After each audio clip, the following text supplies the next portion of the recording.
오늘도 살아계신 하나님의 말씀을 대하여 기도할 때 우리 안에 넘쳐나는 은혜를 주실 줄 믿습니다. 오늘 말씀은 시편 23편 1절에서 6절입니다. 여호와는 나의 목자시니 내게 부족함이 없으리로다. 그가 나를 푸른 불밭에 누이시며 쉴만한 물가로 인도하시는도다. 내 영혼을 소생시키시고 자기 이름을 위하여 의의 길로 인도하시는도다. 내가 사망의 음침한 골짜기로 다닐지라도 해를 두려워하지 않을 것은 주께서 나와 함께 하심이라. 주의 지팡이와 막대기가 나를 안위하시나이다. 주께서 내 원수의 목전에서 내게 상을 차려주시고 기름을 내 머리에 부으셨으니 내 잔이 넘치나이다. 내 평생의 선하심과 인자하심이 반드시 나를 따르리니 내가 여호와의 집에 영원히 살리로다. 아멘. 과정에서 누리는 은혜라는 말씀의 제목으로 함께 은혜를 나누도록 하겠습니다. 오늘 말씀을 보면 참 멋진 단어들, 그리고 내 삶에 적용되었으면 하는 단어들이 나옵니다. 1절에 부족함이 없으리로다, 2, 3절에 인도하시는도다, 4절 말씀에 안위하시다, 5절에 넘쳐나이다. 하나님이 내 삶을 부족함 없게 하시고 인도하시고 안위하시고 하나님의 축복으로 넘쳐나면 얼마나 좋을까. 오늘 말씀을 잘 살펴보면 4절 말씀을 빼고 보면 다윗의 상황이 현재 너무 평화롭다는 결론이 나옵니다. 하나님이 원수를 갚아주시고 부족함 없는 인생 살게 하시고 의의 길로 인도하시고 그래서 여호와의 집에 영원히 거하는 그 인생, 너무나도 아름답고 우리의 인생도 이런 인생이 되길 바란다라는 것입니다. 그런데 여기서 반전은 바로 4절 말씀이 삽입되어 있다라는 것이에요. 4절 말씀, 내가 사망의 음침한 골짜기로 다닐지라도. 과연 우리의 삶이 인간이 가장 두려워하는 사망이라는 단어 앞에서도 주님이 나와 함께 하실까? 주님의 임재 앞에 젖어들 수 있을까? 당장 코로나 검사를 맞는데 다음날 그 양성이면 어떻게 하지? 두려워하는 것이 사람이고, 중요한 면접의 결과 앞에서 떨려하는 것이 사람이고, 중요한 발표를 앞에 두고 긴장하는 것이 사람인데, 죽음의 길을 가기 전날 밤 우리는 하나님의 임재와 지팡이를 떠올릴 수 있을까? 군대 가기 전에는 큰 호기심 때문에 설레는 마음으로 엄청 마음이 두근두근 거렸어요.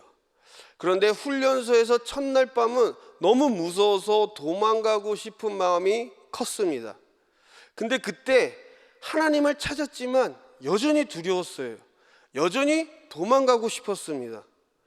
두려움과 걱정, 근심에 둘러싸일 때 우리 또한 하나님을 찾아요. 그런데 여전히 두려워요. 여전히 근심, 걱정이 나를 포진하고 있어요. 어떻게 하나님의 강력한 임재가 이 두려움을 내몰 수 있을까? 다윗은 이것을 어떻게 경험한 것일까? 부모님들이 자녀를 키울 때 그 자녀가 하루가 잘 되기를 바라는 자녀가 없습니다. 하루하루가 매일같이 그 자녀가 잘 되기를 바라는 마음이 바로 부모입니다. 단 한순간만 잘 되기를 바라는 부모는 없습니다. 부모는 자녀가 폭풍이 닥칠 때 뚫고 지나갈 수 있는 근육이 있어서 간증이 넘쳐나길 바라고, 정상에 있을 때 겸손함으로 하나님을 예배하는 예배자가 되기를 바랍니다. 오늘 본문 말씀에 참으로 이상한 표현이 나와요. 그것이 바로 2절 말씀입니다. 그가 나를 푸른 풀밭에 누이시며 쉴만한 물가로 인도하시는도다. 다윗은 하나님과 자신을 목자와 양으로 표현합니다. 그런데 2절 말씀에 푸르른 풀밭에 누이시면이라고 나와 있어요. 양이라는 이 동물은 누울 수가 없어요. 양은 약한 동물이기 때문에 움츠려 있다가 어느 순간 이상한 소리가 나오면 냅다 도망가기 바쁩니다. 그래서 누울 수가 없어요. 사자처럼 강한 동물들은 강하니까 늘어지고 눕지만은 양은 약한 동물이라서 또한 잡아먹히는 동물이기 때문에 누울 수가 없어요. 그리고 그것을 정확하게 다윗은 표현을 합니다. 누이시며, 양이 누운 게 아니고 누군가가 양을 누였다라는 거예요. 자신이 눕는 게 아니고 목자가 나를 누이신다. 누우면 잡아먹히고 죽는데 그럼에도 목자가 나를 누이시는 것은 그분이 나를 지켜주기 때문에, 내가 그분을 믿기 때문에, 원수의 목전에서 상을 베푸셨고 믿기 때문에 그의 삶이 부족함이 없었고, 믿기 때문에 그의 삶이 잔이 넘쳐났고, 믿기 때문에 사망의 골짜기에서도 해를 두려워하지 않는 것. 다시 말해 여호와는 나의 목자이다. 이 말의 뜻은 다윗이 원수를 믿은 게 아니에요. 다윗은 두려움을 믿은 게 아니에요. 다윗은 사망을 믿은 게 아니에요. 다윗은 해를 입는 것을 믿은 게 아니에요. 다윗은 근심 걱정을 믿은 게 아니에요. 다윗은 나의 목자 여호와를 믿은 것입니다. 할렐루야. 하나님은 나를 하루만 인도하시는 분이 아니야. 하나님은 몇 분 몇 초만 나의 목자가 되시는 분이 아니야. 하나님은 내 평생에 나의 목자가 되시고 나의 두려움의 공간에서도 나를 누이시며 나를 쉬게 하시는 분이셔. 나의 이 두려움의 공간을 푸르른 풀밭으로 바꾸시는 분, 나의 원수로 인하여 이 억울함을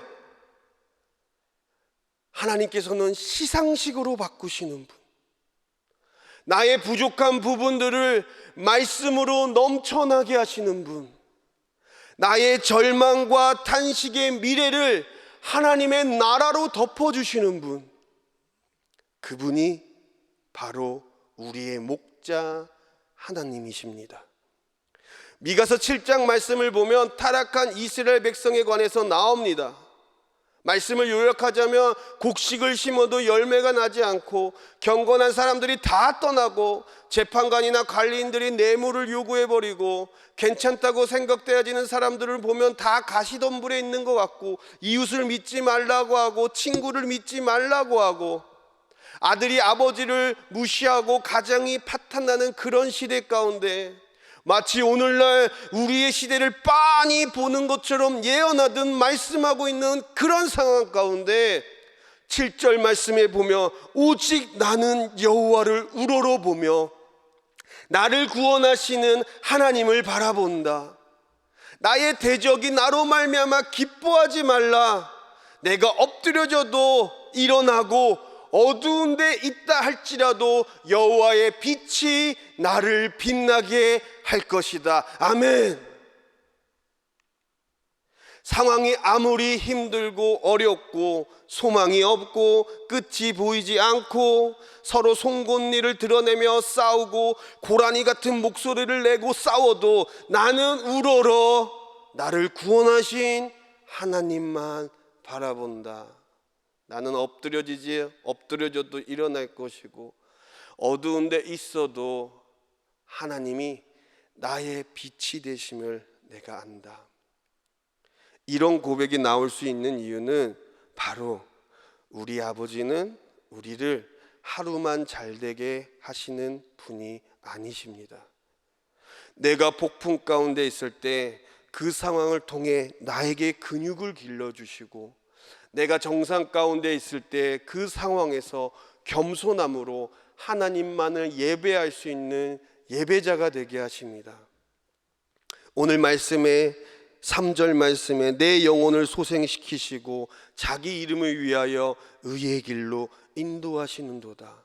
우리가 믿어야 할 것은 사망을 믿는 게 아니고, 근심 걱정을 믿는 게 아니고, 두려움을 믿는 게 아니고, 내 영혼을 소생시키시고 아버지의 이름을 위하여 의의 길로 인도하시는 여호와 하나님을 믿어야만 합니다.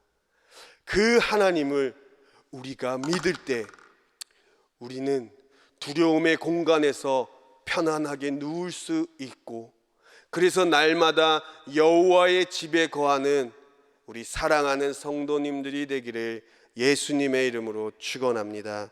기도합니다.